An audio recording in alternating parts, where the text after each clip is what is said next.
ITV Lunchtime News with Lucrezia Millarini.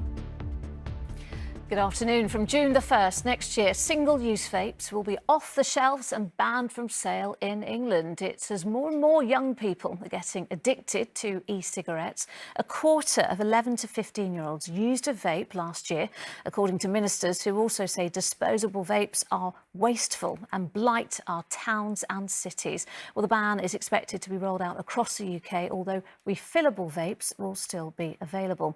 It's part of a longer-term plan by the government to toughen up smoking laws, paving the way for a smoke-free UK, as Faye Barker reports. Now, in the last hour, convicted child murderer Lucy Letby has lost a bid to appeal against her most recent conviction.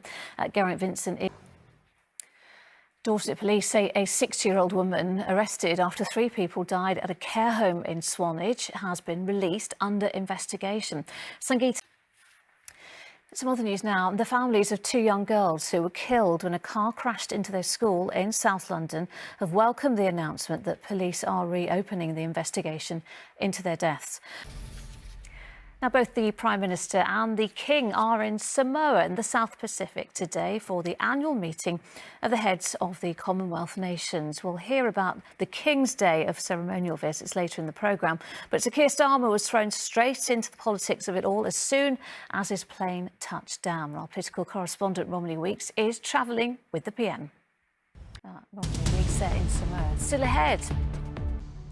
But first, the government's annual crime figures have been released and they show an overall 10% increase over last year. And that includes the number of shoplifting offences recorded by police in England and Wales rising to a new 20-year high. Well, Mahathir Pasha is here.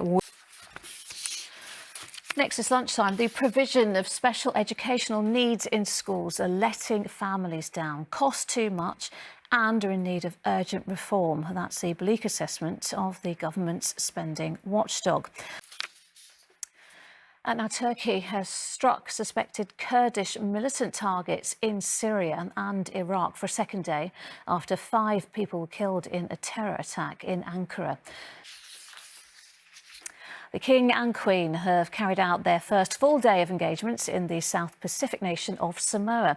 King Charles was handed the title of High Chief during the visit, which has been shortened to accommodate his cancer treatment.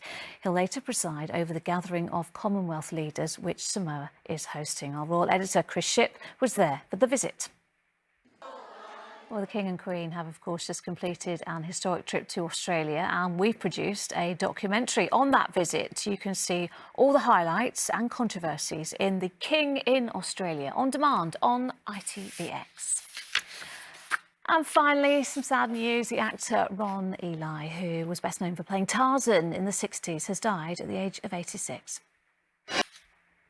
And that's it. Charlene's back at 6:30, but from everyone on the lunchtime team, bye-bye.